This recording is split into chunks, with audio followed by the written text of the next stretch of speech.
Bonjour, on est le lundi 31 août 2020. Le mois d'août se termine avec un temps plus ou moins maussade. On retrouve les nuages qui de nouveau réapparaissent et forment un amas qui empêche toute clarté d'apparaître.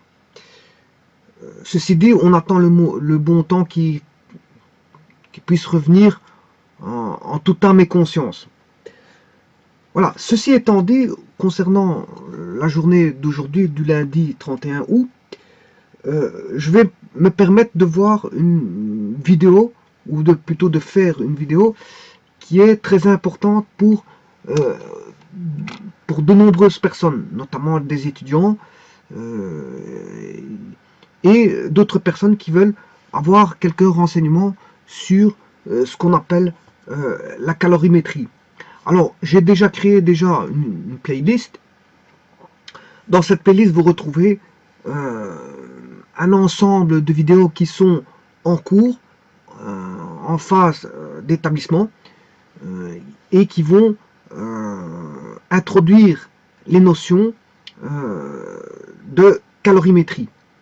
Alors, quand on introduit la calorimétrie, bien sûr, il faut commencer par les bases essentielles, et notamment par l'historique. Comment a débuté plus ou moins, en gros, parce que les débuts, on ne les a jamais en réalité. Hein, il faut bien aller rechercher des personnes qui intègrent l'histoire et qui se sont marqués au travers de l'histoire pour être les premiers, les précurseurs à établir des théories ou tout simplement voilà, des énoncés de calorimétrie, sachant que d'autres personnes avaient déjà ces préceptes et ces idées de calorimétrie, mais ne font pas partie de l'histoire parce qu'ils n'ont pas marqué l'histoire par leur fait de ne pas être vus ou entendus, ou tout simplement ils avaient des idées mais n'ont pas été plus loin que leurs idées. Donc je parlerai ici de certaines personnes qui ont émis des hypothèses au travers de leurs observations et qui ont commencé à être les précurseurs historiques de ce qu'on appelle la calorimétrie. Alors qu'est-ce que c'est que la calorimétrie? Mais comme son nom l'indique, dans le mot calorimétrie, il y a le mot calor, calor de chaleur. C'est l'étude, tout simplement, tout bonnement, de la chaleur. Alors, quand on parle de la chaleur, j'ai déjà fait des vidéos précédemment, on parle de système. On ne peut pas y échapper. Quand on parle de chaleur, on ne parle pas du vide. On parle d'un système. Donc, il faut introduire un système. Et j'ai déjà suffisamment introduit la notion de système que pour vous rappeler que un système, est une constitution pour laquelle, d'éléments pour lesquels on désire faire une étude qui va aller dans le sens d'une observation qui doit être mis en évidence. On désire mettre en évidence une observation et en tirer des lois, en tirer des hypothèses, des lois, tout ce qui s'ensuit. Eh bien, on fera appel à ce système ou à un ensemble de systèmes. On fera en sorte aussi, et on peut le faire, on peut intégrer un système dans un autre système, mais on peut aussi extraire des systèmes. On peut jouer avec les systèmes. Voilà, tout dépend. Voilà la vue d'esprit que l'on a à faire avec le système. Une fois qu'on a une vue d'esprit sur le système, on définira son propre système en fonction d'un ensemble de systèmes ou tout simplement d'une extraction d'un ensemble de systèmes pour isoler un système bien défini par rapport à d'autres systèmes qui l'entourent. Voilà. Donc, il y a, dans la notion de calorimétrie, il y a cette notion de système. Et on ne peut pas y échapper.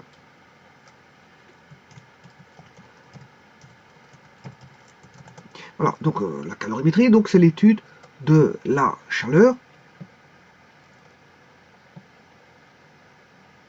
au travers, bien sûr, de l'existence d'un système pour lequel on désire établir les relations qui existent entre le système et l'étude de la chaleur. Voilà. Bon, maintenant vous allez me dire, Et c'est là que réside toute l'astuce de la chaleur, c'est que beaucoup de personnes dans l'histoire bon, ont entrevu la notion de chaleur à part. Et justement, les premiers précurseurs ont permis de mettre un lien entre la chaleur et autre chose. Et c'est ça qui a fait qu'ils sont devenus les précurseurs historiques de la notion de calorimétrie. Donc les prémices de la calorimétrie sont venues parce qu'ils ont découvert, quand ils avaient établi un système, ou quand ils avaient en phase 2 un système, mais d'établir une relation au travers du système et la chaleur. Bon. Alors, ça, c'est la première des choses à voir. C'est de se dire que quand on a un système, est-ce qu'il n'y a pas de la chaleur qui va ressortir de là? Et donc, peut-on faire un bilan de chaleur? Mais je viens de vous dire que la chaleur, on ne la voit pas, elle n'apparaît pas seule. On sait bien que on a des transformations. Un système peut subir des transformations. Un système peut subir des transformations. Mais des transformations de quoi? D'énergie, des transformations de matière. Voilà. Donc, et ça a été vu dans des vidéos précédentes. Et je vous avais parlé qu'un système pouvait subir des échanges de matière. Elle peut subir des échanges de matière. Elle peut subir des échanges de travaux. Et elle peut subir des échanges. Bien sûr, les forces que le système va subir, c'est caché derrière voilà, les notions de travaux et d'énergie. Hein. Voilà, on sait bien que derrière tout ça, il y a des forces. Il y a des forces d'action, des forces de réaction, peu importe. Mais ici, on sait bien qu'on a affaire à bon, des énergies, donc fatalement que des forces sont appliquées sur les systèmes. Des forces sont appliquées sur les systèmes. Ça, on l'entrevoit. Et justement, les premiers précurseurs ont mis en évidence cet aspect des choses, c'est le lien qu'il y avait entre, non pas la chaleur toute seule, avec le système, mais le lien qu'il existait entre le système, la chaleur et d'autres formes d'énergie. Voilà. Et donc, on a des énergies. Je mets avec un grand S pour vous dire bon, que je vous ai déjà parlé de systèmes. Qu'est-ce qui pouvait échanger un système? L'énergie nucléaire. Bon, ça c'est maintenant parce que auparavant, bon, ils n'avaient aucune connaissance de l'énergie nucléaire. Hein. C'est maintenant que bon, enfin maintenant, je veux dire, depuis quelques années, il n'y a pas si longtemps que ça que les énergies nucléaires sont mises à profit, par exemple pour des centrales nucléaires, par exemple. Mais pour autre chose aussi. Voilà, mais bon, pour voilà, les milieux hospitaliers, pour soigner certains types de cancers, etc. etc. Tout ça pour vous dire que bon, les premiers précurseurs n'avaient bon, aucune connaissance de ce qu'était le nucléaire. Fatalement, parce que ce qui est difficile à entrevoir, c'est l'invisible. Bon, ils ne parvenaient pas à entrevoir ce qu'il y avait à l'intérieur voilà, de l'atome. Déjà, s'il savait déjà que la matière était constituée d'atomes, c'était déjà un grand pas. Après, bon, comme on ne voit pas l'invisible, c'est difficile voilà, à en tirer des conclusions sur l'invisible. Comme ils étaient limités en matériel et en appareillage, ils n'avaient aucune connaissance de, on va dire, du très petit. Du très petit. Je ne parle pas d'infiniment petit parce que bon, c'est l'infiniment petit, ça allait très loin. L'infiniment, comme son nom l'indique, bon, l'infiniment petit, pour moi, c'est de l'ordre du non mesurable. Donc voilà. Donc ici, on va parler du très petit. Quand je parle du très petit, c'est les noyaux, les protons, les neutrons, c'est de l'ordre du très petit. Mais ce n'est pas de l'ordre de l'infiniment petit. Et la plupart des personnes qui ont débuté avec leur hypothèse concernant les études de calorimétrie, parce que quelque part, quand il faisait de l'observation, ben, quelque part, il se posait des questions, et donc entretenait une forme d'étude, puisqu'en fait, il voulait savoir un peu plus à ce qui se passait, donc désirait en savoir plus, et donc était mené sur un chemin qui était tout simplement l'étude. Et donc l'étude de quoi? Ben, de ce qu'ils observaient et qu'ils désiraient comprendre, c'est-à-dire l'étude de la calorimétrie. Puisqu'en fait, beaucoup de personnes se sont mises à penser, à essayer de comprendre, à vouloir tenter de répondre à certaines questions qui étaient en relation avec la chaleur. Donc en fait, ils étaient amenés vers une voie qui était celle de l'étude de la chaleur et donc de l'étude de la calorimétrie. Alors, je vous rappelle qu'il existe deux types de calorimétrie, la calorimétrie physique et la calorimétrie thermodynamique. J'en ai fait une vidéo qui montrait les deux voies possibles. Ici, il s'agit bien sûr de calorimétrie physique. Donc on ne parlera pas, si vous voulez, d'enthalpie. Voilà, on ne parlera pas d'enthalpie. On parlera tout simplement de chaleur. Alors je vous rappelle que la chaleur, c'est delta Q. Elle est signifiée par un symbole qui est delta Q. Bon, pourquoi delta? Comme son nom l'indique, delta, c'est parce qu'il y a une variation. Le système va subir une variation. Pourquoi il va subir une variation? Parce qu'ici, on aura un système qui aura des conditions initiales, et voilà, et des conditions finales. Donc le système possède une température T1, ben, s'il y a échauffement, fatalement, elle sera une température T2. Bien sûr, je parle ici qu'il n'y a pas de changement d'état. Il n'y a pas de changement d'état. Voilà, donc ici, il y a tout simplement, on va dire, je prends le cas de figure où il y a une variation de chaleur due à une variation de température, point. Donc, pourquoi delta Q? Ben, c'est parce qu'il y a une variation de température delta T. Et ce delta T, ben, c'est parce qu'il y a une situation initiale du système et une situation finale du système. Le système répond à des paramètres de départ et des paramètres finaux. Donc fatalement, si on fait le bilan entre l'initial et le final, ben, on fait le final, tout ce qui se passe en finalité, moi tout ce qui se passe au départ, et on a ce qui se passe globalement. Voilà. Et qu'est-ce que c'est que cette initiale et ce final? Mais ce sont les échanges de matière, d'énergie et de travaux.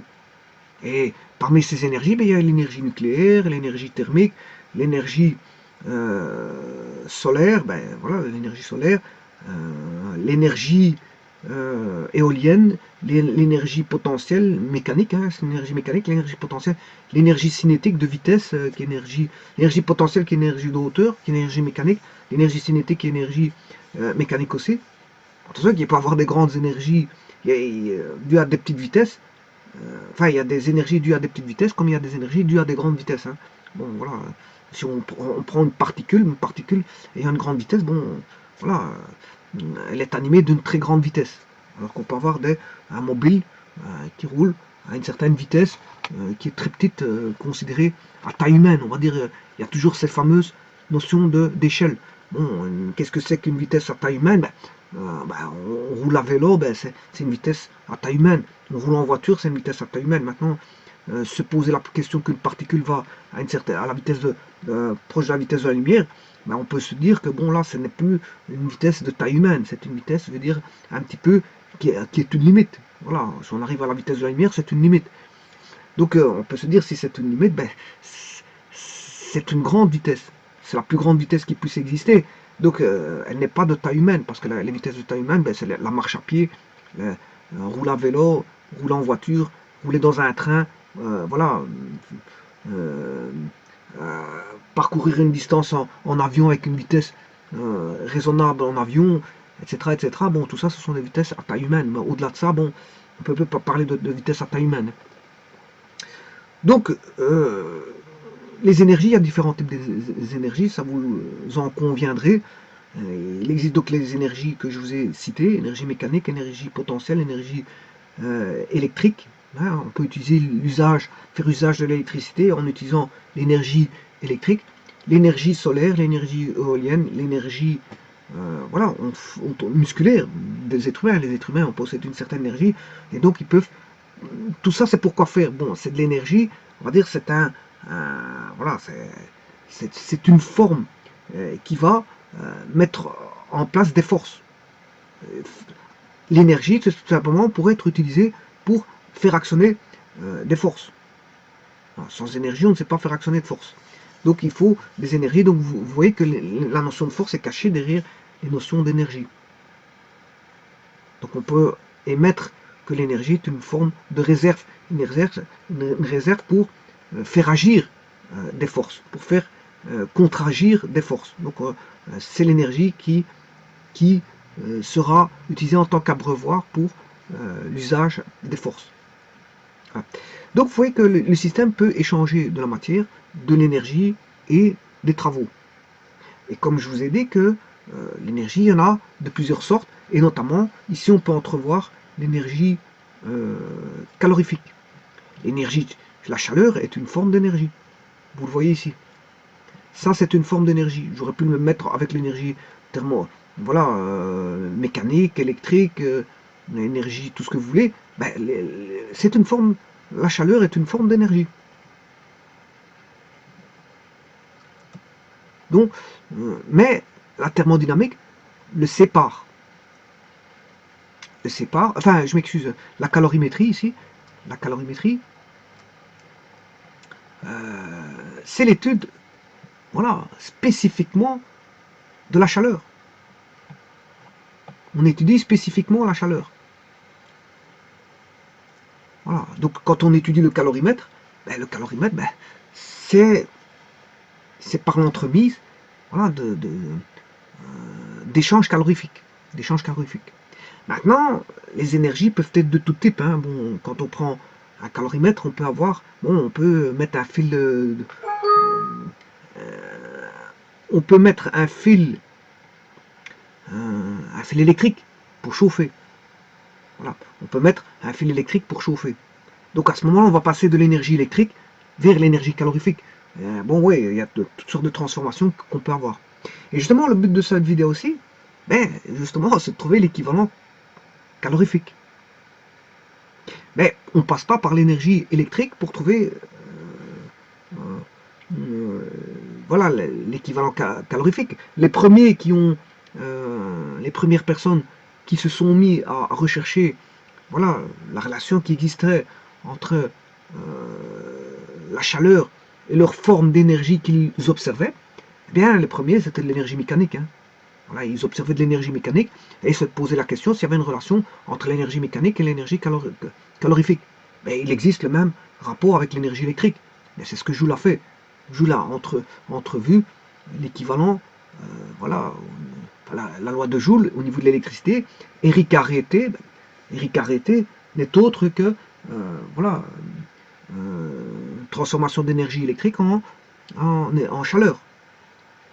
Bon, mais les premiers n'entrevoyaient pas en première vue euh, l'énergie électrique, mais bien l'énergie mécanique.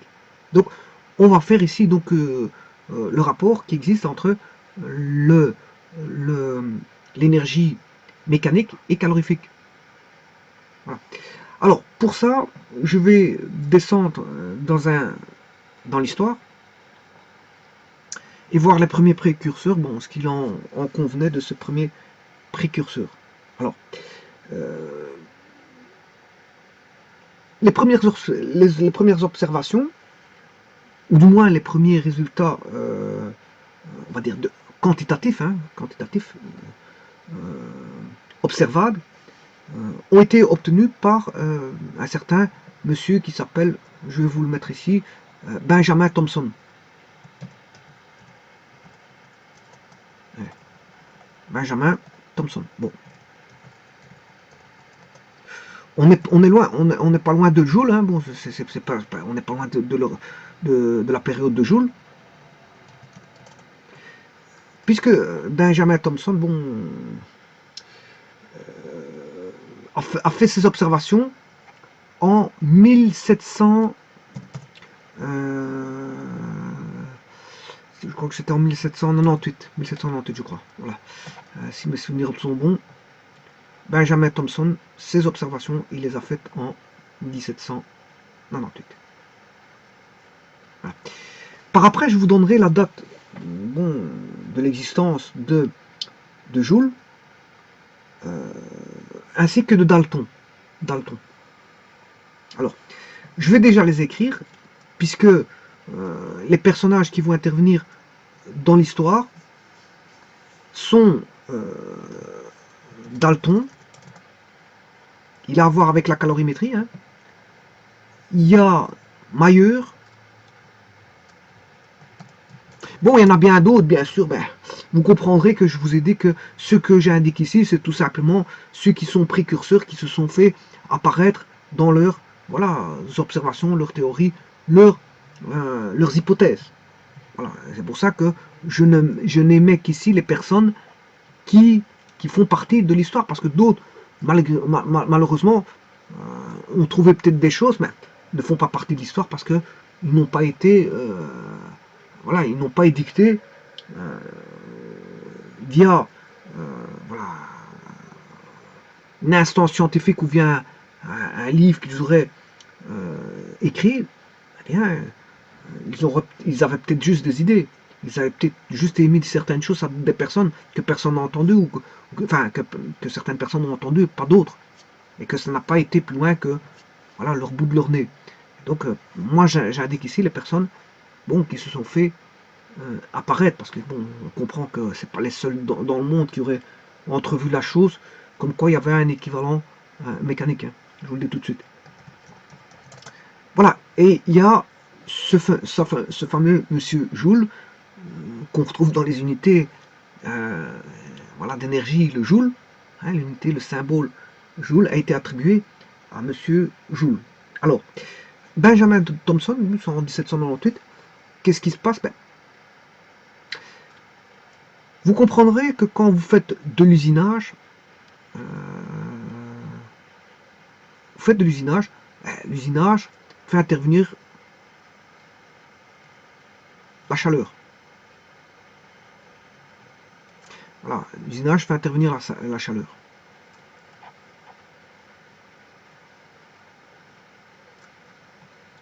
Alors, ce fameux monsieur Thomson, mais il s'intéresse, il faisait dans la fabrication des canons,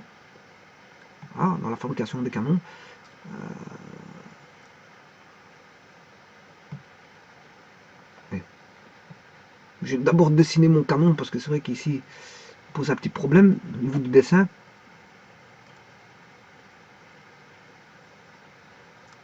Je vais dessiner d'abord mon canon, voilà, et puis après, je parlerai de ce monsieur Thomson. Voilà, on va dire ça comme ça. Bon, vous savez très bien que quand vous faites de l'usinage, quand j'appelle l'usinage, c'est travailler avec les métaux. On travaille avec les métaux, on peut travailler du cuivre, du fer, de l'acier. Voilà. Je vous rappelle que l'acier, c'est un mélange de fer-carbone. On peut travailler de l'or, voilà. Et tous ces métaux, je vous rappelle que, on a les liquides, les solides, et la matière peut être constituée de solides, liquides et gaz. Hein. Solide, liquide, gaz. On peut avoir des mélanges, bien sûr, par exemple, liquide, gaz, ce qu'on appelle, on a les vapeurs, on a des vapeurs. On peut avoir des mélanges, ça c'est pas un problème. On peut avoir un titre de vapeur. Mais si je prends des états complètement séparés entre eux, je prends un état peut-être soit solide, liquide ou gazeux. On peut avoir des mélanges entre eux, bien sûr, comme je viens de vous le dire, mais supposons que je prenne des états solides, liquides et gaz. Eh bien, si je prends des états solides, liquides et gaz, eh bien, si je prends les solides, on peut les travailler. On peut les travailler pour faire justement ce qui vous entoure autour de vous. Par exemple, je pense au frigo, c'est constitué de tôle. Je pense aux voitures, c'est constitué de tôle. Voilà. Donc, il y a pas mal de parties métalliques dans ce qui vous entoure. Les voitures, les camions, les bateaux, les avions, voilà. Et notamment ici, comme vous pouvez l'apercevoir, les canons, parce que Benjamin Thompson, était dans la fabrication des canons. Alors, quand vous faites des tôleries et tout ce qui s'ensuit, vous êtes amené à faire des pliages.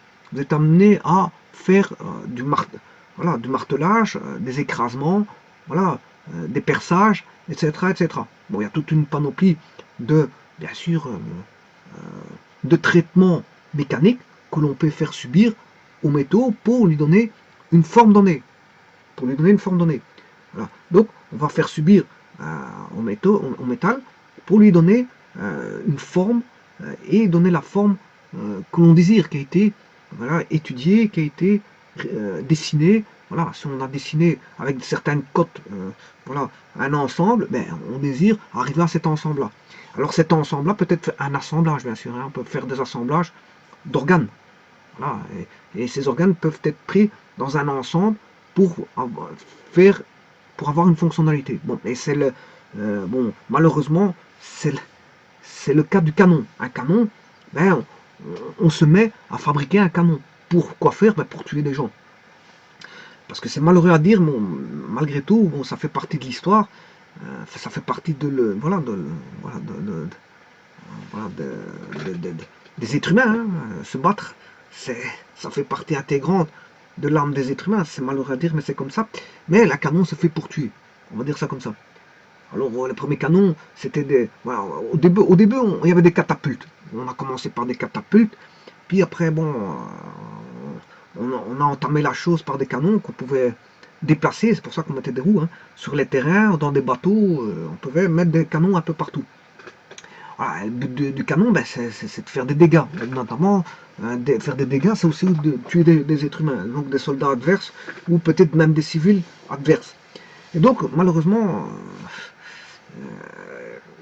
le canon, bon, ça a un aspect, je veux dire, négatif. Bon, si c'est pour défensif, on peut dire que c'est positif, mais c'est pour l'attaque, bon, on va dire que c'est négatif.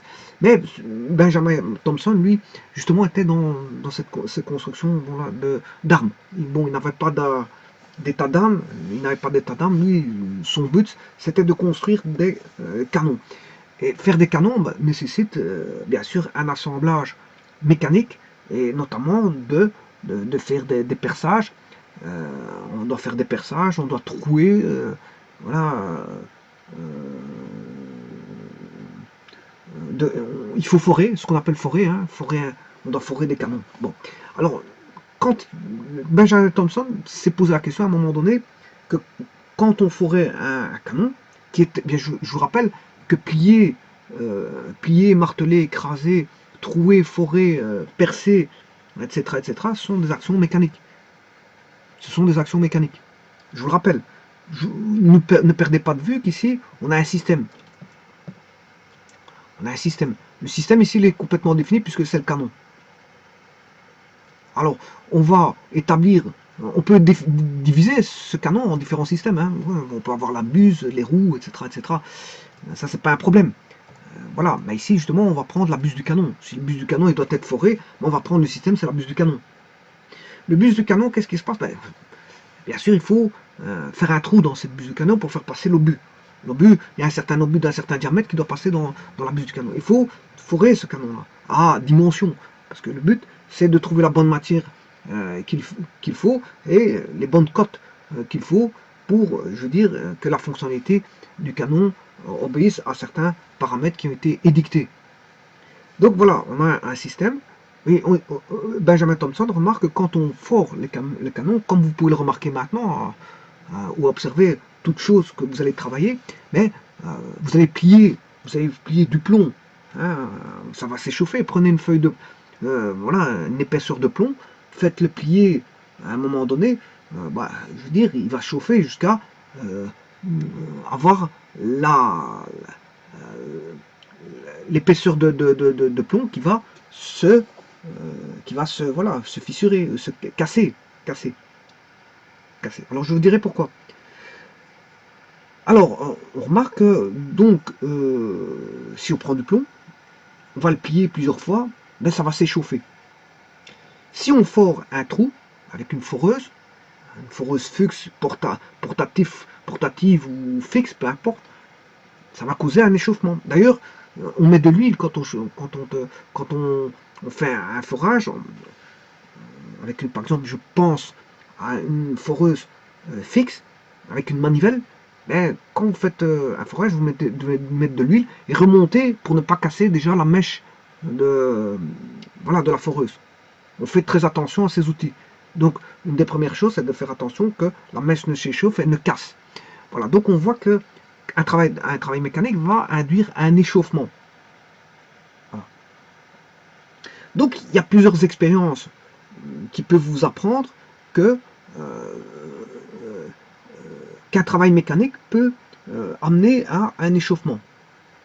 Bon, je vous ai parlé de pliage d'un morceau de plomb. Ben, on peut aussi établir ce qu'on appelle un martelage. Faire un martelage au marteau pilon. Avec un marteau pilon qui tombe d'une certaine hauteur. On a une énergie potentielle.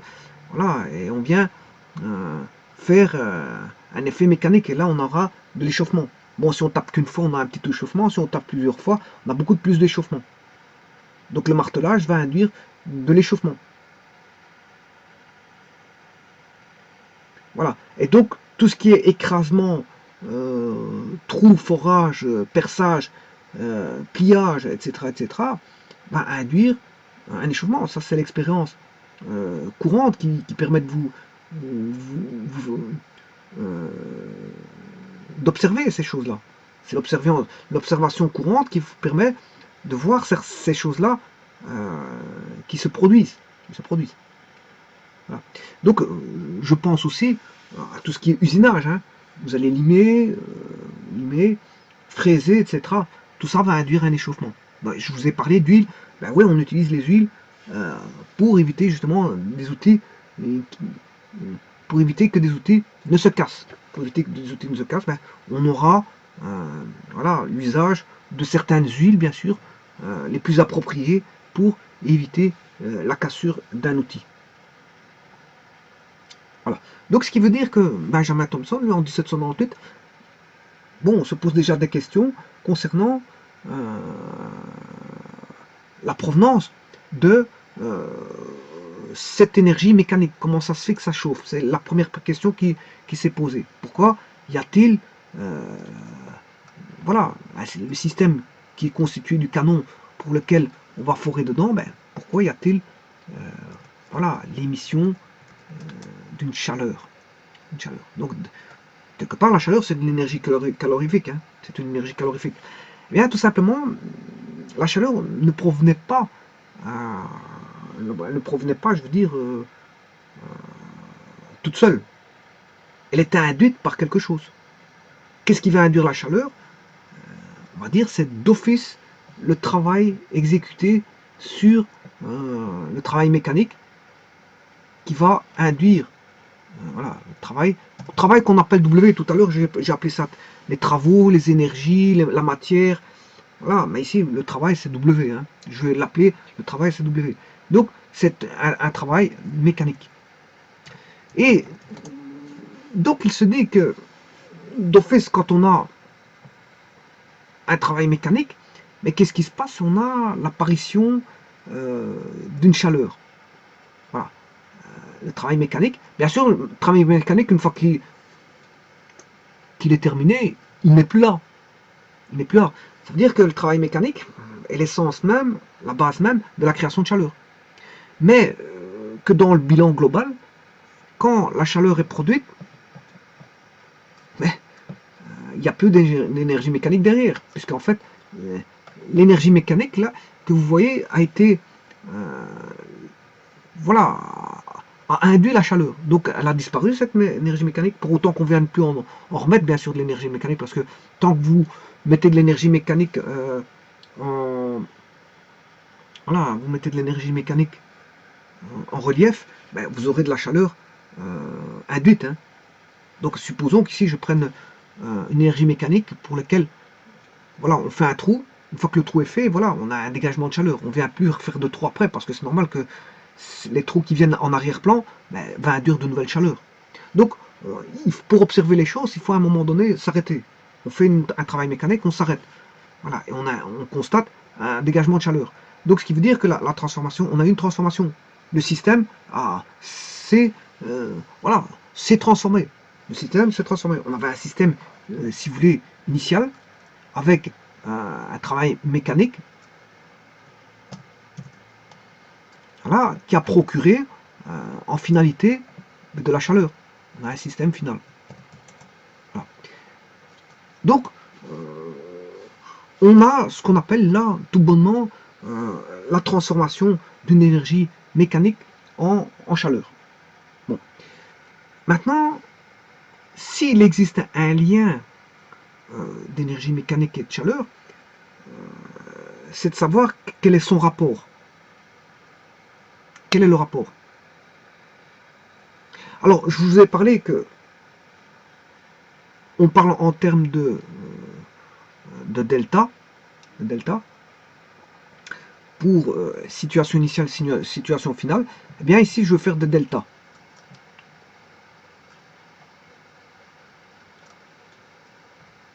Alors, on va regarder l'existence de rapport entre delta Q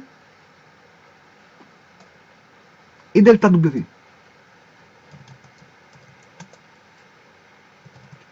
Voilà. Bien sûr, on va l'estimer en termes de rapport. Que vaut ce rapport delta Q sur delta W? Et tous ces savants que je vous ai mis ici, bon, ont évalué ce delta Q sur delta W. Voilà. Maintenant, bon, on peut évaluer le delta W sur delta Q. Voilà. Soit j'évalue le delta Q sur delta W, ou inversement.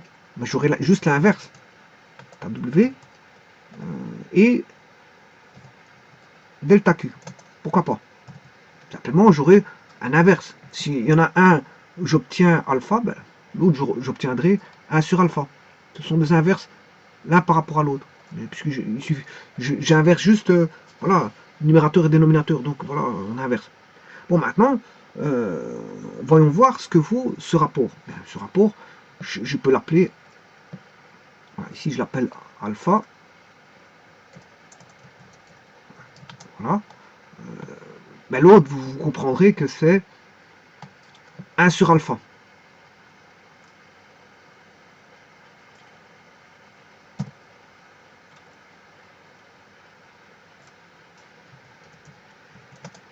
Autant il y en a un qui fera alpha, l'autre 1 sur alpha.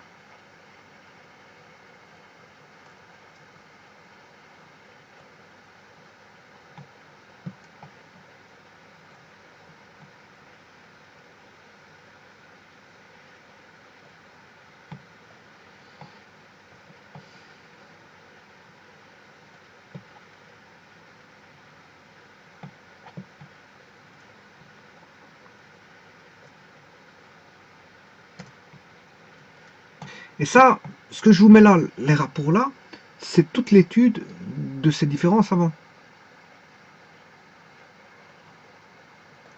Les différents savants que vous voyez en face de vous. Tout d'abord, Benjamin Thompson, en 1798, s'aperçoit que tout travail mécanique induit une chaleur. Et il l'entrevoit par l'entremise des canons, des forages de canons. Et je vous ai dit qu'il y a pas mal d'expériences courantes, mécaniques, qui permettent de faire entrevoir qu'il y a bien et bien l'existence de la création de chaleur par l'entremise d'un travail mécanique. Je vous ai cité pas mal, quelques expériences, par exemple dans le cadre de la mécanique d'usinage. Bon, bien sûr, on aurait pu prendre une expérience électrique. À ce moment, j'aurais une variation d'énergie électrique par rapport à une variation de chaleur. C'est, voilà, la loi de Joule est ricarité, je vous le répète, je vous l'ai dit tout à l'heure. Voilà. Alors, quand est venu M. Dalton, bon, je vous rappelle que Dalton, c'est son époque, bon, il est né en Dalton, c'est en 1766, 1844. Voilà, ça c'est Dalton. C'est son époque. Il est né là. Donc vous voyez bien que Benjamin Thompson, son époque où il a trouvé, où il s'est posé la question, qu'il travaillait voilà, dans les usines voilà, de fabrication de canons. 1798, alors que bon, Dalton,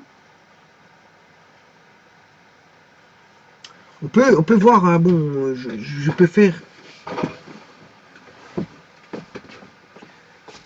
je vais faire une différence voilà, de date pour savoir combien d'années il a vécu, juste voilà, pour information, 1844 moins 1766, ben, c'est vrai que Dalton a vécu 78 ans.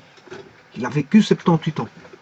Voilà. Bon, ben, il a su profiter bon, de pas mal de choses, hein, parce que bon, il a vécu quand même, c'est pas comme d'autres personnes qui ont vécu jusqu'à l'âge de 30 ans, et je pense je crois, Monsieur Carnot, Monsieur Carnot, qui a décrit, enfin, voilà, qui a décrit le second principe de la thermodynamique.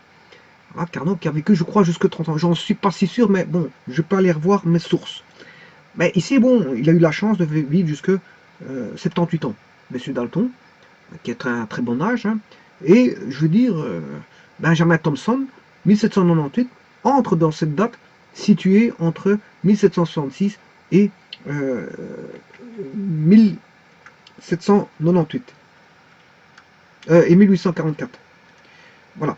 Donc, quand Benjamin Thompson a vu la chose, au niveau des transformations mécaniques vers la chaleur, ben,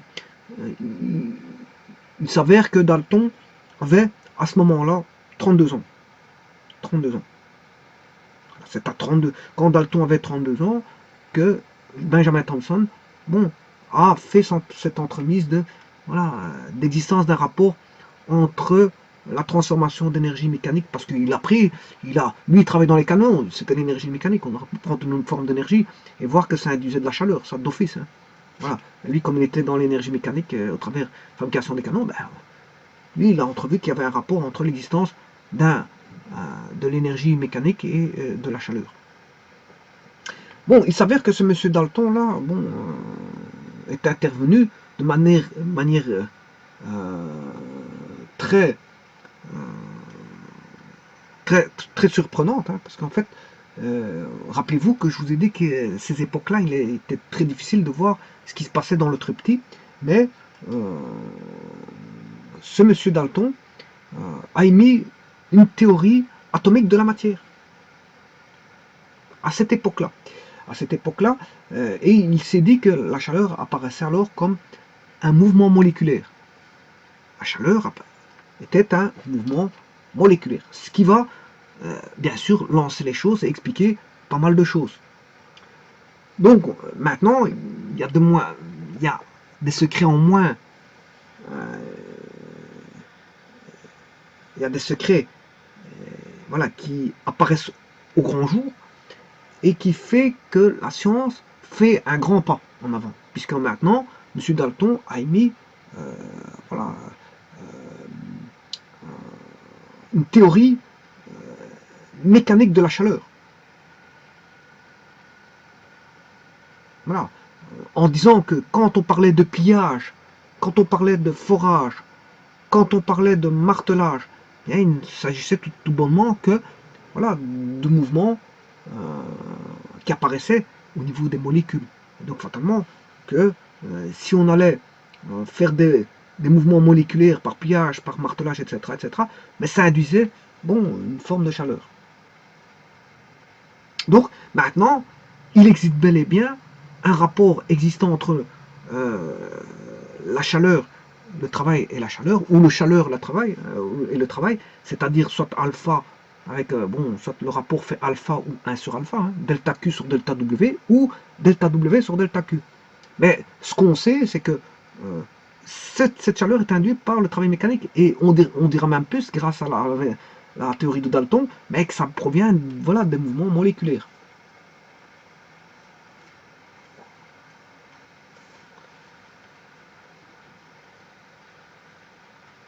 Alors, bien sûr, le tout c'est de savoir que vaut ce rapport alpha. Alors, Benjamin Thompson avait déjà fait un calcul de cette valeur alpha. Alors, je vais vous le mettre sous forme de delta W sur delta Q. Voilà, je vais vous le mettre sous forme de delta W sur delta Q. Je vais le prendre ici. Je vais prendre celui-ci. Bon. Et pour éviter un inverse, je vais l'appeler bêta. Comme ça, j'aurai une valeur qui n'est pas voilà, une comparaison par rapport à une autre qui est un inverse. J'aurai directement une valeur que j'appelle bêta.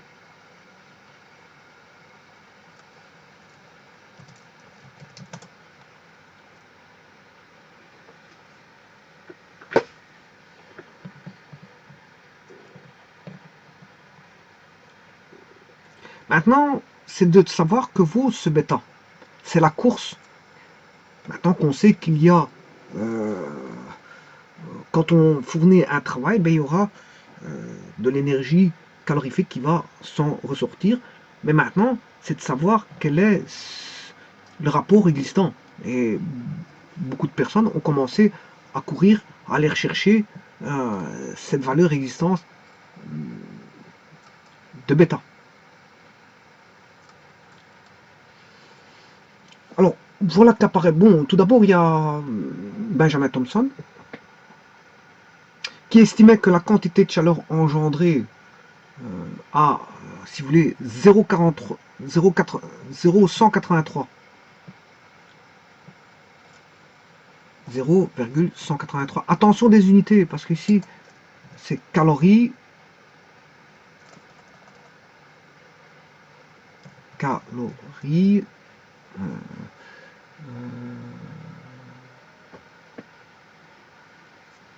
Par joule. Bon, vous voyez qu'ici, c'est 0,83. Ici, c'est delta Q sur delta W. Voilà. Alors, c'est l'inverse. Ici, c'est pas mon delta W sur delta Q, mais c'est 2. Je vais faire l'inverse et essayer de voir 0,183. 1 divisé par 0,183. Oui, c'est ça. Là, quand je dis calories par joule, c'est mon 1 sur bêta. Voilà. Là, c'est delta W sur delta Q. Bon, je vais le réécrire.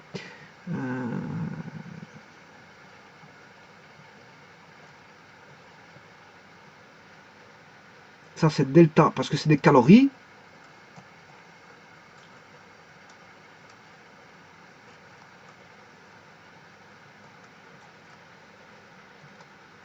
C'est des calories, hein. Donc, là,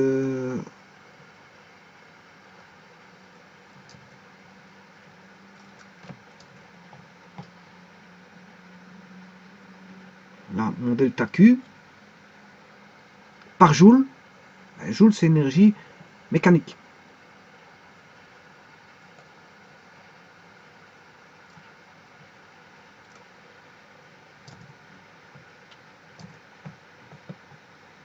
Voilà. Donc, delta Q par delta W. Voilà.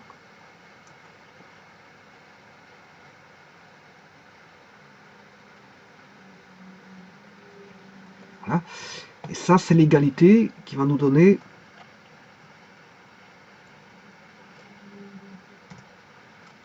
ceci, 0,183.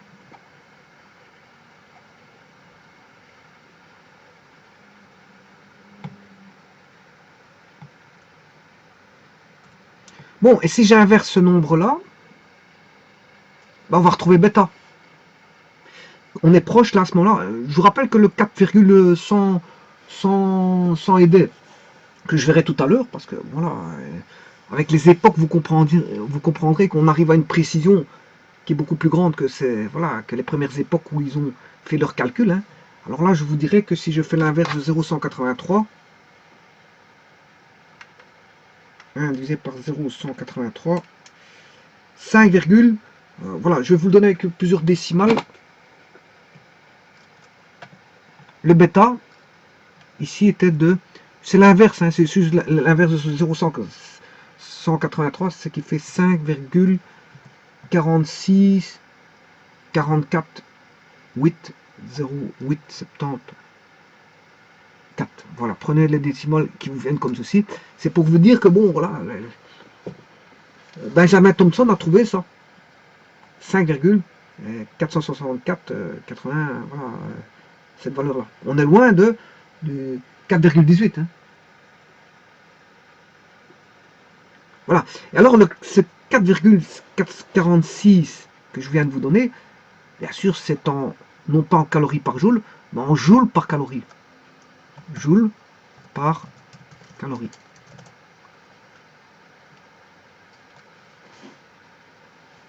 Voilà. Bon, on est loin du 4,18. Hein. Je dirais même 4,185. Voilà, que je verrai par après. Qui a été trouvé par joule, justement, avec plus de précision. Voilà. Et ça, c'est qui a dit ça? Ben, c'est Benjamin Thompson. Et maintenant, grâce à Dalton, on sait bien que c'est dû au mouvement moléculaire. Voilà on entrevoit Mayer,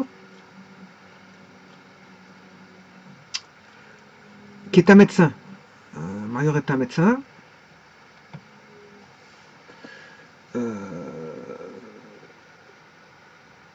Bien sûr, c'est les historiens qui attribuent ça à ces différentes personnes, parce que je vous dis qu'il y a d'autres personnes qui auraient pu trouver certaines choses, mais bon, qui ne sont peut-être pas connues dans l'histoire. Bon, c'est les historiens qui ont attribué, voilà, ces faits à ces personnes-là. Et les historiens attribuent, je veux dire justement à M. Mayer, bon, un rôle qui est le sien. Et M. Mayer, je peux vous mettre sa date de naissance et voilà, sa date de mort, c'est 1814.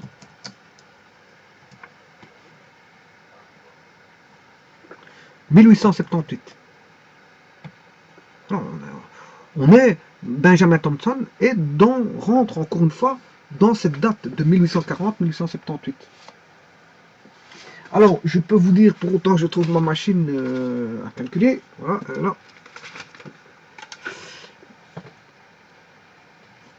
que à quel âge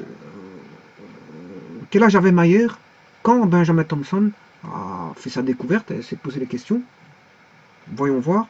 1798 moins 1814.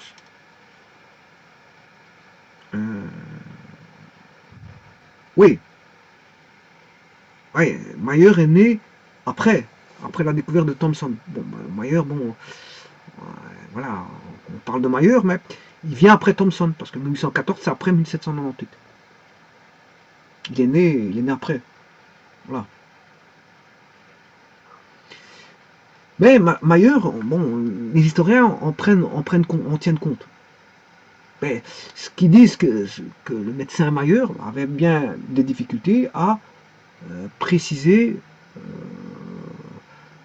le langage qu'aurait eu un physicien. Un physicien. Il avait du mal à, si vous voulez, à raconter, à émettre ce qu'un physicien aurait pu dire facilement. Voilà. Mais il a formulé en ses propres termes, si vous voulez, une formulation qui a pu aider à l'avènement de la calorimétrie. Donc c'est pour ça qu'on l'introduit dans l'histoire de la calorimétrie. Alors qu'est-ce qu'il a dit? Alors lui, qu'est-ce qu'il a dit? Et ce qu'il a dit, c'est en quelle année? Mais il l'a dit en 1842. 1842, hein, donc je ne sais pas quel âge il avait à ce moment-là. 1842. À 28 ans.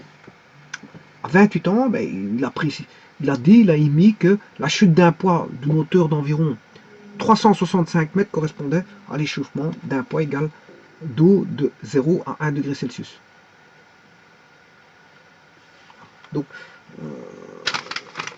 en faisant tomber un poids de 365 mètres de hauteur, donc ici on a affaire à une énergie potentielle, hein, vous voulez tout de suite, bon, quand on parle de poids, Voilà, on parle de poids qui tombe d'une certaine hauteur, ben, c'est d'office de l'énergie potentielle, c'est de l'énergie mécanique. Toujours de l'énergie mécanique, voilà, mais c'est de l'énergie potentielle. Cette énergie potentielle qui vaut exactement mgh. C'est la masse fois la gravitation fois la hauteur. H, je vais mettre grand H. Voilà, et ça, c'est égal à l'énergie potentielle. Alors, bon, il y a première chose à remarquer, c'est qu'elle dépend de la gravitation, cette énergie potentielle. Elle dépend de G. G, bon, sur Terre, elle est ce qu'elle est.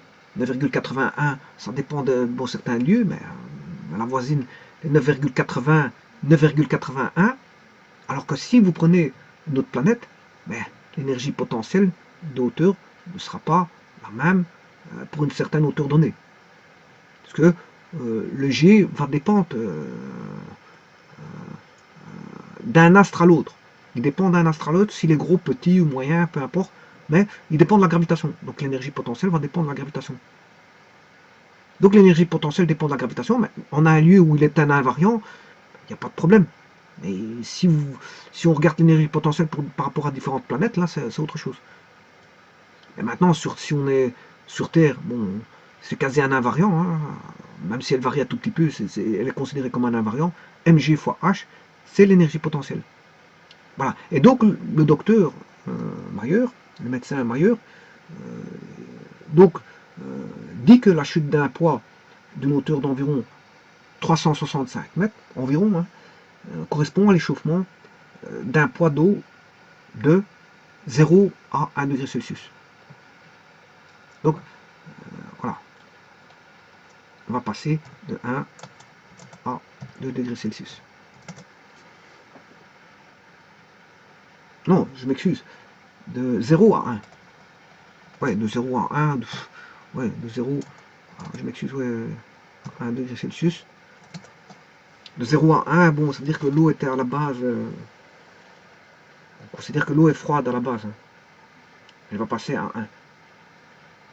Mais maintenant, si vous êtes à 25, ben, il va passer à 26. Si vous êtes à 20, si l'eau est à 27 degrés, elle va passer à 28. Bon.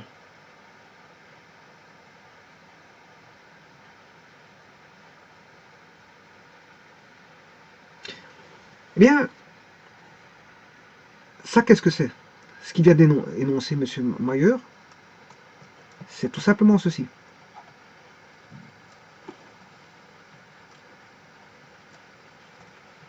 Que si je prends ceci,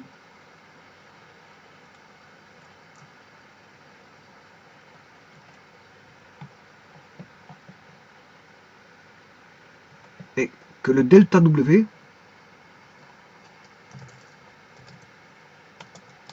est égal à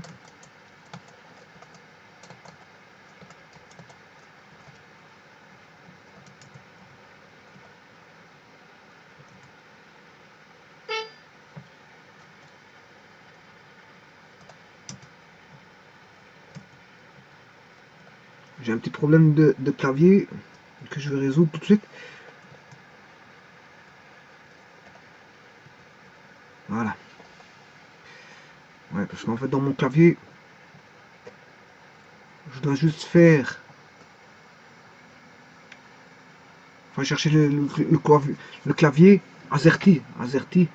Donc, je vous le dis comme ça, si vous avez un problème un jour ou l'autre, voilà, si vous avez un problème de clavier, vous pouvez passer en AZERTY, clavier AZERTY QWERTY.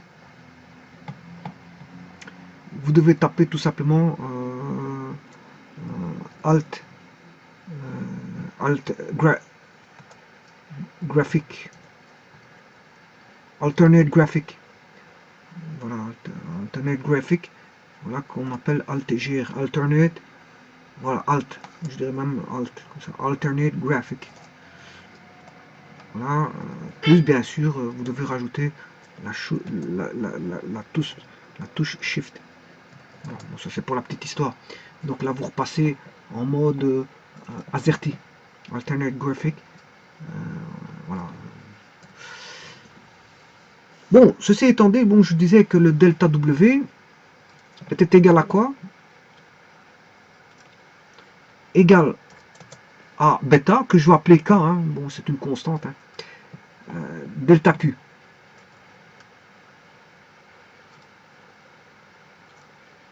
Et qu'avec le temps, ben on a fini par trouver ce qu'on appelait ce fameux K. Ce fameux K, c'est tout simplement la conversion, le facteur de conversion K, qui est l'équivalent mécanique de la chaleur. Vous voyez qu'on passe de la chaleur, enfin de l'aspect mécanique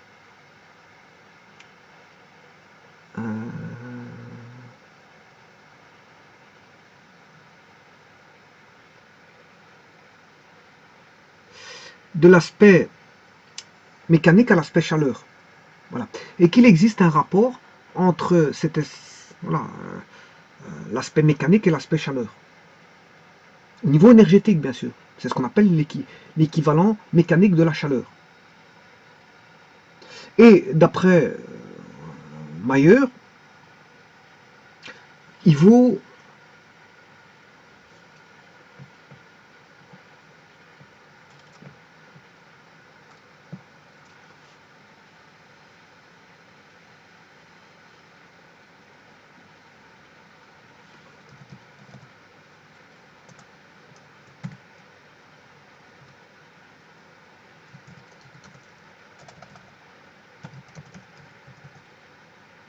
voilà, 3,56 joules par calorie.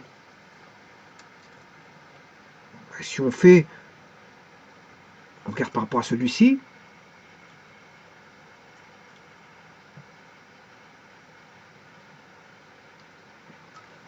bon, on est quand même descendu plus bas, de 3,50, de 5,46 à 3,56. Voilà. Et ça, c'est bien sûr, c'est Mayer, hein, c'est pas Joule. Hein. C'est pas Joule. On a affaire à Mayer. Pour 3,56, c'est Monsieur Mayer.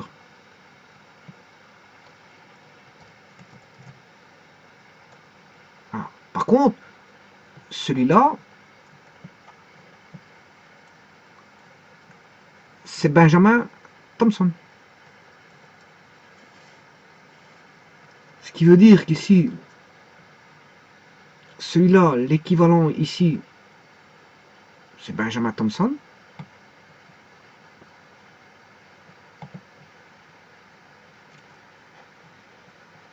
Et que l'autre, c'est Mayer.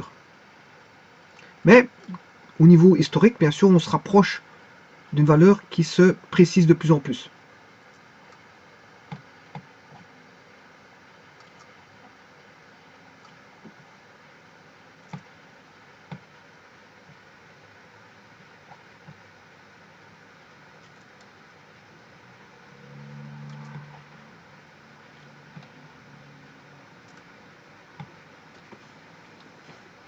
Et ça mesure bien sûr le rapport qu'il existe entre l'existence du rapport, l'énergie mécanique par rapport à l'énergie calorifique. Ou ce qu'aurait induit l'énergie mécanique en finalité pour avoir de l'énergie produite calorifique. Voilà. Donc on a le système qui a produit de la chaleur. En fournissant du travail au système, ben, le système a produit de la chaleur. Et le bilan reste la globalité du bilan reste conservatif.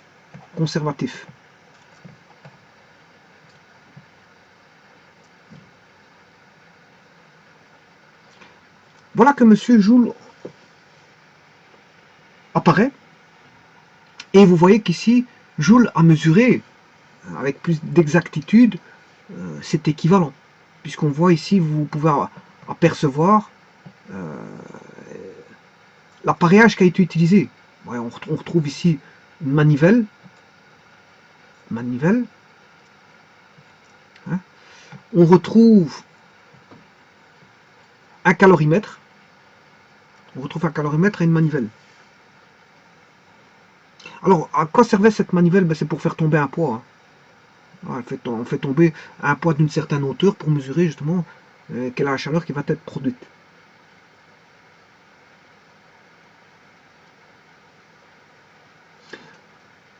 Je vais vous donner d'abord la valeur qui est actuellement admise, je m'excuse, la valeur qui est actuelle qui est admise en tant qu'équivalent mécanique de la chaleur. Je vais vous le donner tout de suite. C'est 4,1855.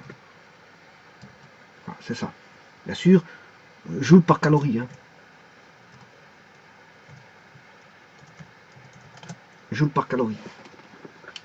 Ça, c'est actuellement admise.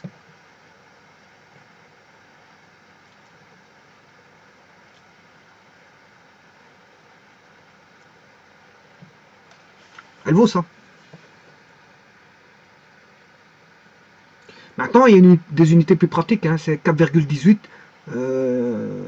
Oui, si je mets un 8 en trop, je m'excuse. J'ai mis un 8 en trop. C'est 4,18. 55.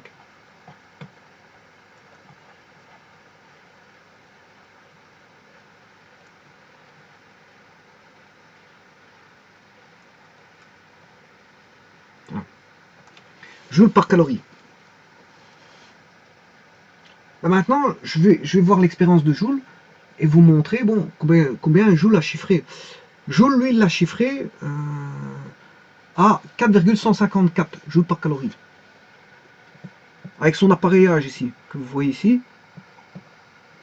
Voilà, vous voyez l'appareillage ici. Ben, vous le voyez ici aussi, hein, ça, avec la manivelle, etc. Il fait tomber un poids d'une certaine hauteur. Voilà, c'est les deux. Bon, les deux dispositifs, les deux systèmes pour lesquels bon, il a fallu un calorimètre pour mesurer la chaleur. Hein. Bon, comment mesure-t-on la chaleur? C'est bien un calorimètre. Donc il a un instrument de mesure pour mesurer voilà, la chaleur. Alors lui, Joule, il l'a trouvé à, je vous l'ai dit, 4, je ne sais plus combien est-ce que j'avais dit.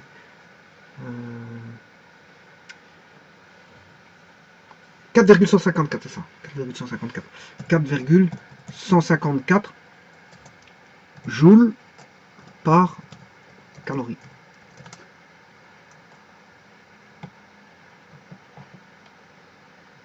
Donc vous voyez que plus l'histoire avance et plus on arrive à des résultats qui sont de plus en plus précis. Hein. C'est juste ça. L'histoire nous apporte, par le fruit des recherches, mais,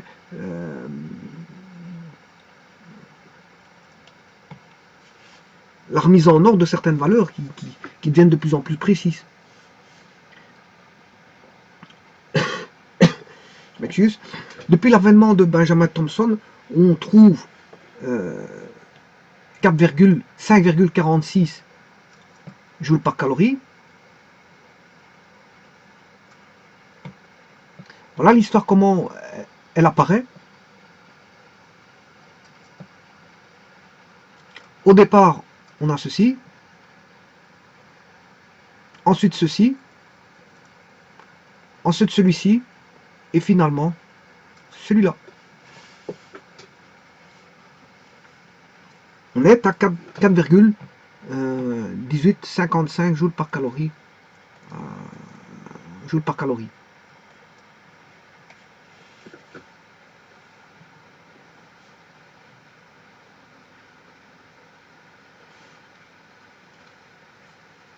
Donc, comment Joule a fait son expérience?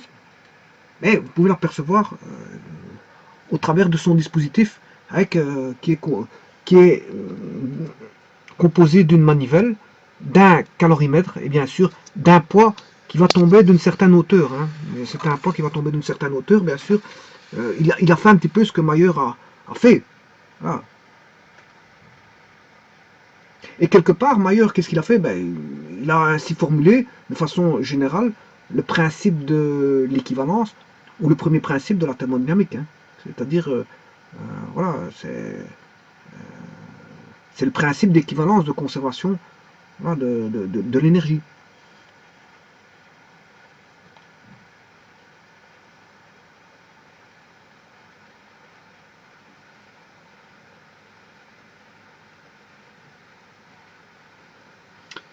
Bon, ici, je vais vous montrer un site internet. Voilà. Conversion chaleur et travail, expérience un petit peu sous forme de l'expérience de Joule. Vous voyez ici, vous pouvez cliquer à ce niveau-ci et voir. Bon, on part de 0 à 1 mètre, 2 mètres, il y a 2 mètres ici, avec une certaine masse. Je vais vous montrer combien elle vaut cette masse-là. Voilà, mais vous voyez que si je pars du début, la roulette le poids va tomber, va passer au travers de la roulette. Bien sûr, il y a des frottements sur la roulette. Hein. Bon, ça, il faut en tenir compte dans le système. Hein. Le frottement, voilà, il faut en tenir compte. On a la roulette avec la masse tombe. Bien sûr, on a une agitation ici thermique via des palettes.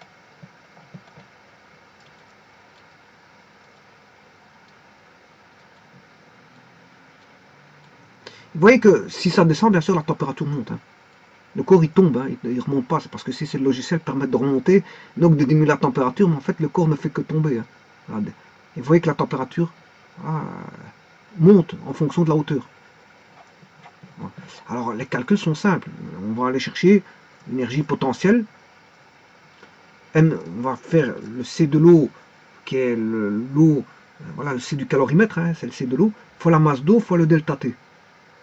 Alors, le travail effectué par le poids, ben, c'est l'énergie potentielle, c'est MGH. MGH. Voilà. Alors,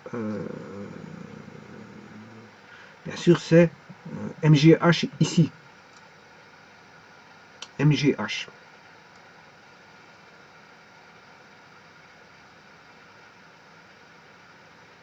Ici, il y a une petite erreur. Ils ont fait une petite erreur parce qu'ici, c'est MGH et pas PGH. Hein. Bon, il y a une petite erreur. C'est MGH. En fait, c'est l'énergie potentielle. Énergie potentielle. Donc, éviter ce PGH, il n'est pas bon. C'est M fois G fois H. Voilà.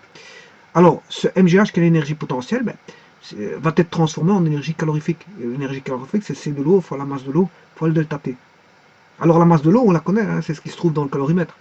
Voilà. Et la variation de température induite, ben, on le sait mesurer via un thermomètre. Et la masse de l'eau, ben, on connaît la variation de température parce que c'est le thermomètre qui va nous le donner. Et le C de l'eau, ben, c'est le C voilà, à rechercher. Le C du calorimètre, il est connu. On le détermine justement comme le calcul qui est indiqué ici.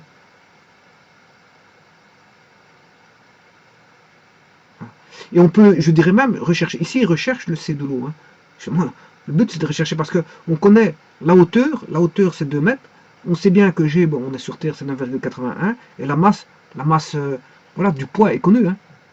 La masse du poids, la hauteur du poids effectuée en descente. On connaît la masse du poids, on connaît la hauteur du poids. On connaît la gravitation, c'est un invariant. Considéré comme un invariant. Mais on peut rechercher que ça fait NC de l'eau fois delta T. Voilà, on connaît tout.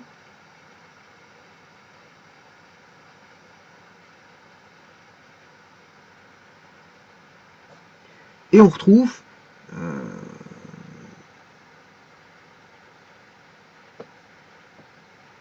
voilà, qu'une calorie vaut environ 4,2 joules.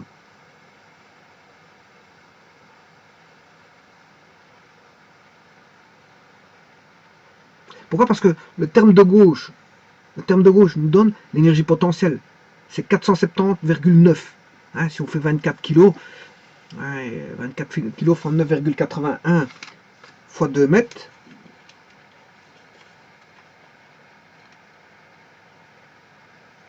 24 kg fois 9,81 fois 2 mètres, ça fait 470 joules. Oui, parce qu'on a les kilos vont se simplifier. Hein. On a des newtons par kilo, 9,81 newtons par kilo et 24 kilos. Les kilos se simplifient entre eux. Voilà, et reste des newtons mètres. Et les newtons fois des mètres, ce sont des joules. Newtons fois des mètres, ce sont des joules.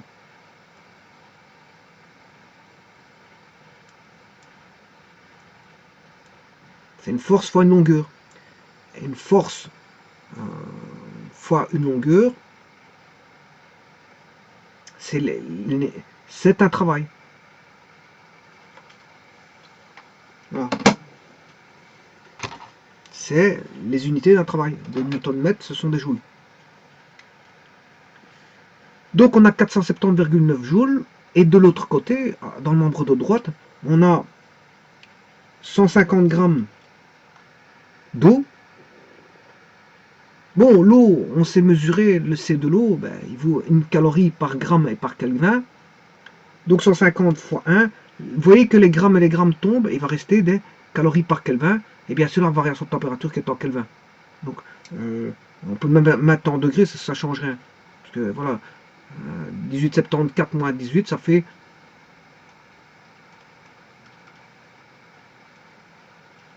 voilà, 0,74 Kelvin, mais ça fait 0,74 degrés aussi Celsius. Hein. Donc ce qui veut dire que 470,9 joules fait 111 calories. Donc il veut dire qu'une calorie vaut 4,2 joules. Donc on peut trouver de cette manière-là l'équivalent. Bon, maintenant, je peux vous montrer le dispositif, comment faire autrement. Je vais modifier le dispositif, mais c'est de prendre toujours un calorimètre.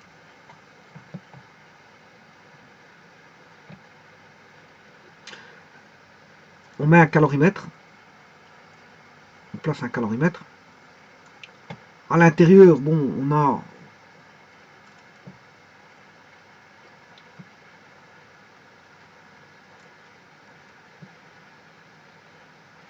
les palettes bien sûr rotatives. Là on a l'axe.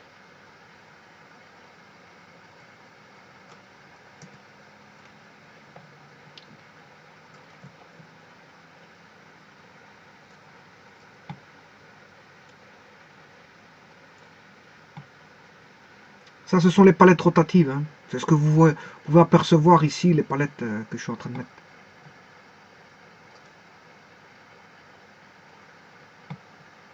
Voilà, reliées comme ceci.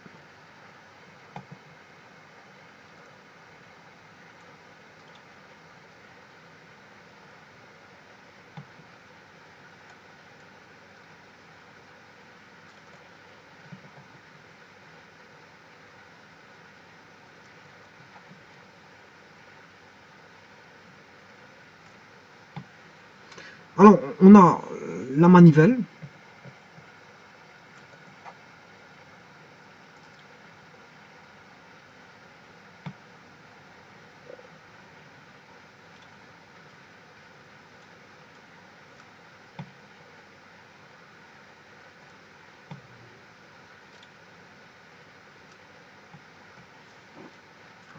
La manivelle.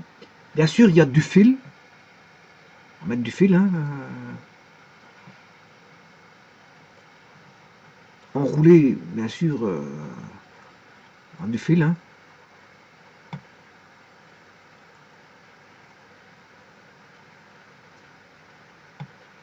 Alors, on pouvait mettre un fil ici et un fil de l'autre côté.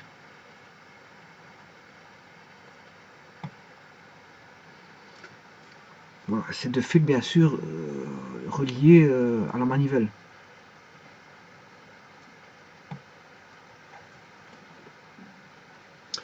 Vous allez mettre les deux poulies.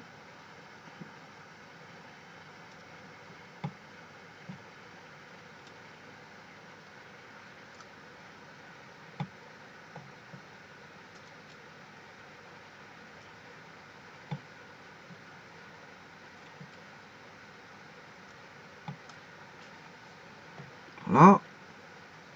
Et vous allez y raccorder bien sûr votre poids.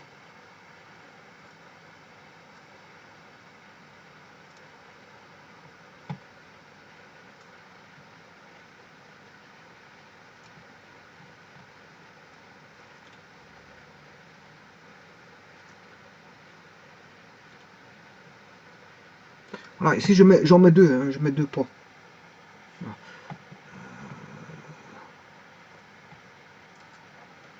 Mon premier poids.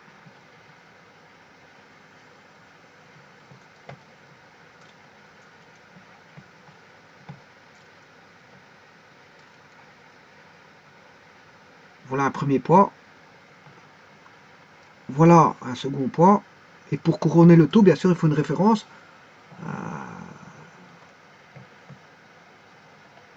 de hauteur. Ben, on pourrait prendre ici la hauteur ici de référence ici. Voilà, et donc ça, on pourrait mesurer via le calorimètre ici. On a bien sûr, c'est le calorimètre avec un thermomètre. Hein, il y a un thermomètre dedans. Hein, bon,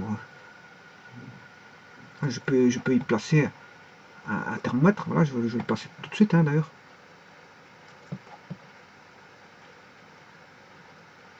Voilà. Voilà mon thermomètre. Bien sûr, à l'extérieur des palettes. Hein. Il ne faut pas que ça vienne gêner les palettes. Je vais recommencer.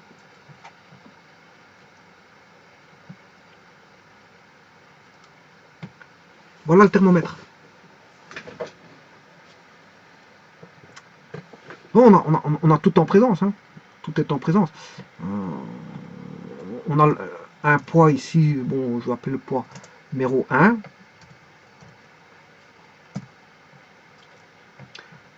Poids numéro 2.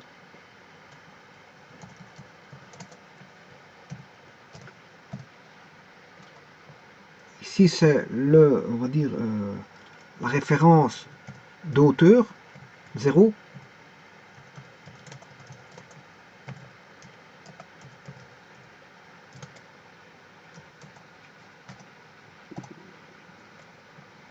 Là, on a le calorimètre, qui est l'appareil de mesure, hein, qui va permettre de calculer la chaleur, hein, via le calorimètre.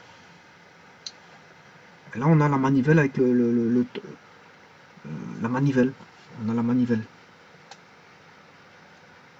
Et donc là, on a bien une conversion d'énergie mécanique, puisqu'on a une énergie potentielle ici. Hein. Une énergie potentielle de hauteur, puisqu'on a une certaine hauteur, H.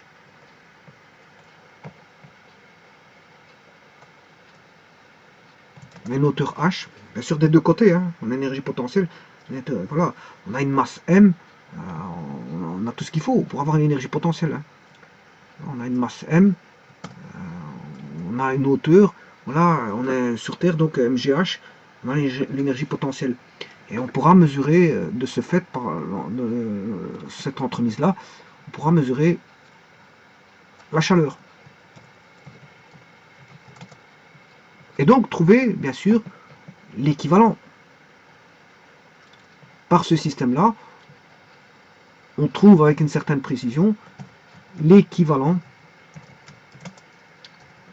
mécanique de la chaleur.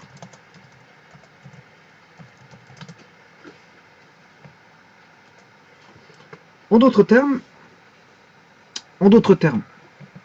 si vous prenez un aliment, vous regardez l'alimentation, hein, ben vous pouvez passer de kilojoules, de joules en calories, et inversement, de calories en joules. On peut passer voilà, de l'un à l'autre.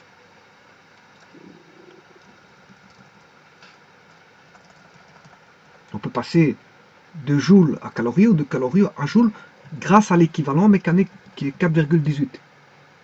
4,1855 bien sûr. Hein. Voilà. Donc ici, on peut passer du joule à la calorie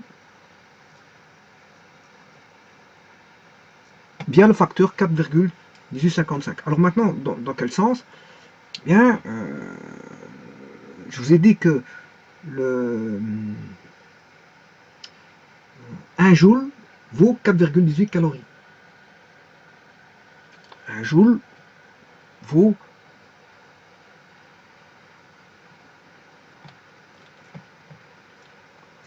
1 joule vaut exactement 4,1855. Maintenant, une calorie vaut l'inverse. C'est 1 divisé par 4,1855. Voilà, si on veut une calorie, il faut diviser par 4,1855. Voilà, vous comprendrez que c'est inverse. C'est inverse. Alors maintenant, on peut parler non pas en termes de joule calorie, mais en termes de kilojoule calorie. 1 kilojoule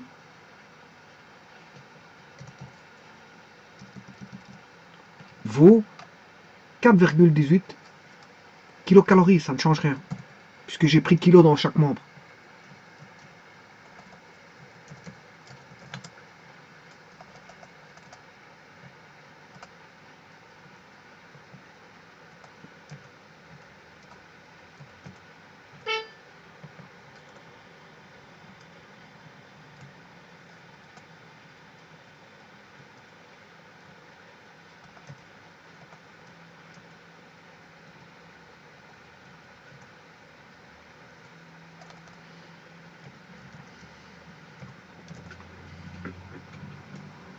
Donc je parle en joules vers les calories. Ben, 1 joule fait 4,1855 calories.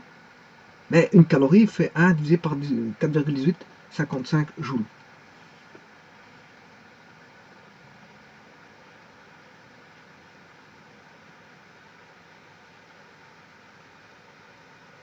Non, je m'excuse, c'est le contraire. C'est le contraire, je m'excuse. On a 4,18 joules par calorie, je m'excuse, je me suis trompé. C'est une calorie, je m'excuse, c'est dans le sens contraire. C'est dans le sens contraire, voilà. Je vais rectifier ça tout de suite. Une calorie, là, une calorie vaut 4,1855 joules. Je m'excuse, hein, bon, j'ai fait une inversion dans mon esprit, voilà, mais ça arrive. Voilà, une calorie fait 4,1855 joules. Voilà, maintenant on est bon.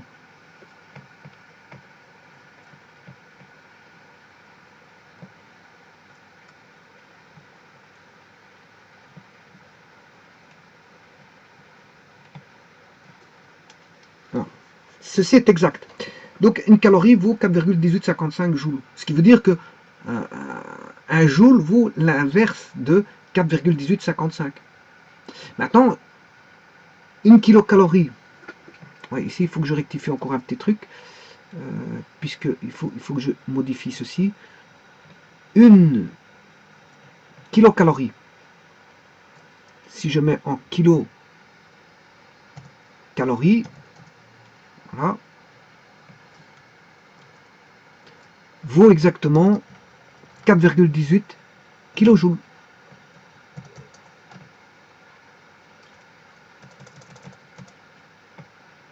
Voilà. Et inversement, je peux avoir l'inverse. Hein,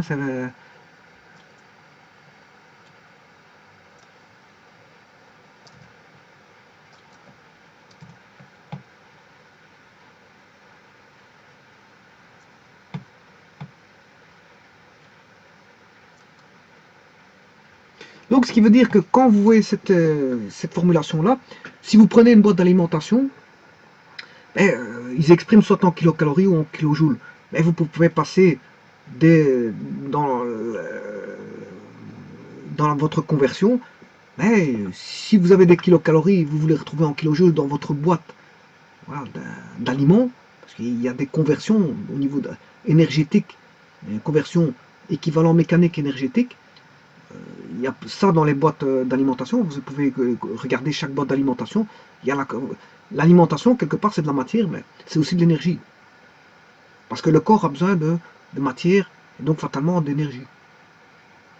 C'est une conversion matière-énergie qui se passe dans le corps, au travers des glucides, des lipides et des protides. Protides, lipides et glucides. Et donc là, qu'est-ce qui se passe?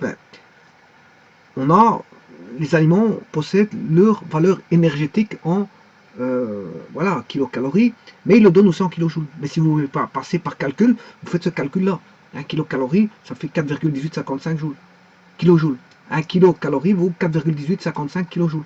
Et inversement, 1 kilojoule vaut 1 divisé par 4,1855 kilocalories. Donc il faudra diviser par 4,1855 4,1855 si vous passez de kilojoules à kilocalories. Il faudra faire une division par 4,1855. Voilà.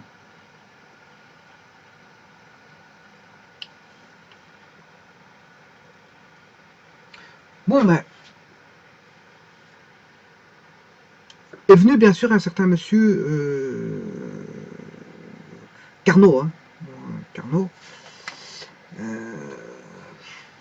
Voilà, un certain monsieur Carnot que vous connaissez très bien, qui a formulé le premier principe aussi quelque part dans l'historique. Dans l'historique, monsieur Carnot est pris en compte. Hein. Voilà, parce qu'il a quelque part... c'est lui qui a découvert le second principe de la thermodynamique, hein, c'est monsieur Carnot. Mais il a quand même entrevu cette chose-là, voilà, l'équivalent de la chaleur, l'équivalent de la mécanique de la chaleur. Il l'avait formulé dans une publication qui est posthume de ses écrits. Et lui, il faut dire qu'il est mort à l'âge de 36 ans. Il est mort en 1832. Lui, il n'a vécu que 36 ans. Mais il avait déjà formulé, quelque part, au travers de ses écrits, voilà, le premier principe. Parce que ce que je vous explique ici, c'est le premier principe de la thermodynamique. Hein. Et qu'est-ce qu'il a dit, lui, dans son œuvre posthume? Que la chaleur n'est autre chose que la puissance motrice, ou plutôt que le mouvement qui a changé de forme. C'est un mouvement partout où il y a destruction de puissance motrice dans les particules des corps, il y a en même temps production de chaleur en quantité précisément proportionnelle à la quantité de puissance motrice détruite. Réciproquement, partout où il y a destruction de chaleur, il y a production de puissance motrice. Et ça veut dire tout ce que ça veut dire par rapport à ce que je vous ai dit tout à l'heure. C'est quand on a un système, bien, d'un côté, il y a la destruction de puissance motrice, puisque quand il appelle puissance motrice, c'est tout simplement un travail effectué, un travail mécanique ou électrique, peu importe, travail mécanique. Ici, j'ai pris dans un cas de figure de travail mécanique qui va être, voilà, qui va passer se transformer plutôt, se transformer sous forme de chaleur.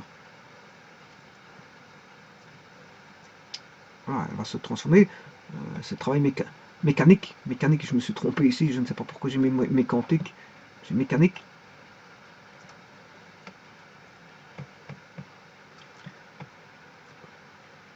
Un travail mécanique, voilà, qui va être transformé sous forme de chaleur. Ou transformation calorifique, tout simplement. Donc on a bien la production, la destruction de travail mécanique, hein, puisque bon, elle disparaît pour faire apparaître, bien sûr, s'il n'y a pas d'autres travaux qui suivent, des autres travaux mécaniques, c'est normal, si vous faites une succession de travaux mécaniques, il y a tout, voilà, le bilan va faire en sorte que, bon, il faudra tenir en compte tous ces travaux mécaniques au travers d'une somme de travaux mécaniques, voilà, induite, parce que si on fait le bilan, on va voir au niveau globalité, on va faire la somme des travaux mécaniques, qui va donner une globalité au niveau des chaleurs. Et au bout du compte, que l'on fasse la somme des travaux mécaniques ou la somme des chaleurs, au bout du compte, on a quand même l'équivalent mécanique de 4,1855. On aura toujours 4,1855. Mais Carnot avait dit tout simplement dans ses œuvres posthumes que la chaleur ainsi induite n'est n'est autre chose que la puissance motrice ou le travail mécanique, ici dans ce cas-ci, le travail mécanique, où tout simplement il a dit que c'est un mouvement qui a changé de forme. Voilà, un mouvement qui a changé de forme. Et il y a eu destruction de la puissance motrice, destruction du travail pour être voilà, création de chaleur. Donc quand il dit création, quand il dit destruction de puissance motrice, il parle dans les particules des corps, donc sous-entendu Dalton. Sous-entendu Dalton, ça a à voir avec les particules de mouvement, les mouvements moléculaires. Voilà, au travers de mouvements moléculaires, donc au travers des particules des corps. Et donc là, à ce moment-là, en même temps qu'il y a simultanément la perte de travail mécanique et donc de destruction de puissance motrice, en même temps on a l'apparition d'une quantité précisément, on va dire, proportionnelle à la quantité de puissance, non, on a une quantité de chaleur produite précisément en rapport avec, bien sûr, la quantité de travail mécanique détruite, ou si vous voulez, si je devais formuler ça sous forme de travail mécanique en tant que puissance motrice, ben c'est la chaleur produite, la totalité de la chaleur produite est précisément proportionnelle à la quantité dans ce cas-ci, de travail mécanique produite à la base. Et bien sûr, ce rapport, vous le connaissez, puisque je vous l'ai indiqué, il vaut 4,1855 joules pour une calorie. Joule, 4,1855 joules pour une calorie.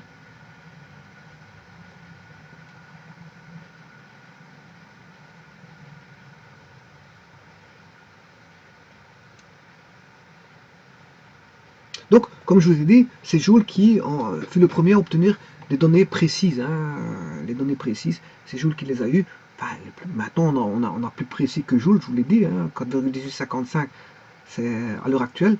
Voilà, c'est plus précis que Joule. Mais Joule, bon, a publié donc son travail sur les effets calorifiques en 1830. Et ce qu'il a fait, c'est il a dépassé le stade du travail mécanique, puisqu'en fait, Joule, qu'est-ce qu'il a fait? Mais il y a inséré une composante électrique. Donc, il a effectué ce qu'on appelle un travail électrique. Et il a regardé si on avait les mêmes choses. Effectivement, on avait une conversion de travail électrique en travail en chaleur. Alors, vous comprendrez que ici la loi c'est Éric Arrêté. Hein. C'est lui qui a trouvé ceci, la loi de Joule, qu'on attribue à Joule, c'est la résistance fois le courant électrique au carré fois le temps passé par le courant dans la résistance, va émettre une quantité de chaleur en rapport avec cette résistance et le courant de passage dans la résistance. Bien sûr, il est fonction du temps, Éric Arrêté. Ça, c'est ce qu'on appelle la loi de Joule. Voilà la quantité de chaleur qui va être dégagée par ce qu'on appelle l'effet Joule.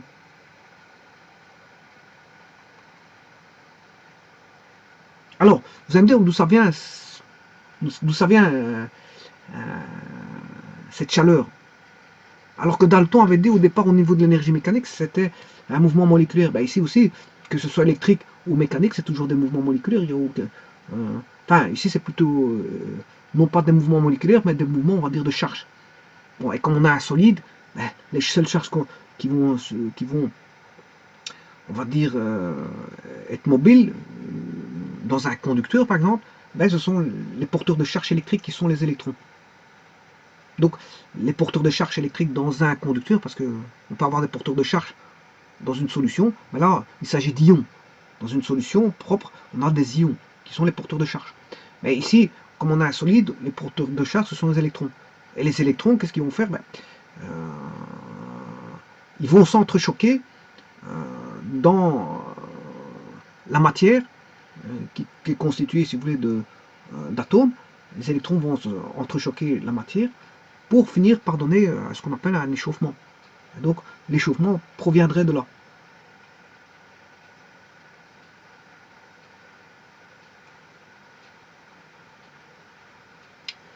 Voilà, donc vous voyez qu'on peut prendre l'équivalent, c'est par rapport à l'équivalent mécanique, d'accord, mais on sait bien que le premier principe, bon, on entrevoit quelque part une espèce d'idée de conservation de l'énergie derrière tout ça, hein. Parce qu'en fait, l'énergie mécanique a donné la chaleur, et l'énergie électrique aussi donne la chaleur.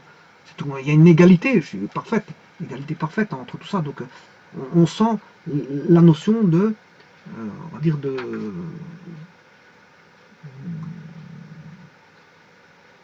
conservation d'énergie en fait.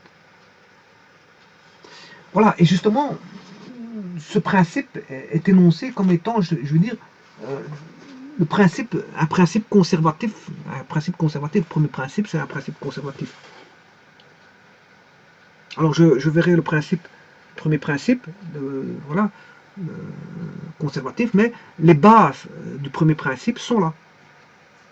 Les bases du premier principe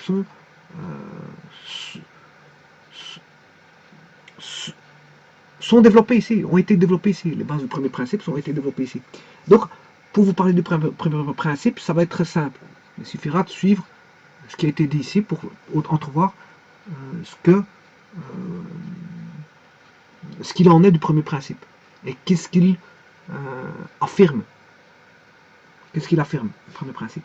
C'est sur base de ce que cette vidéo, sur base de tout ce qui a été dit dans cette vidéo. Donc, on va tenir en compte donc la relation expérimentale entre la chaleur et le travail. Donc, ce sera une relation expérimentale entre la chaleur et le travail. Voilà, et il faudra mettre ça sous une forme qui va énoncer le premier principe, énoncé par voilà, le premier principe, ça va être le premier principe. Parce que le second principe a été énoncé par Carnot. Hein, voilà. Il était. Voilà, et ceci termine ma vidéo ici. Je vous remercie beaucoup.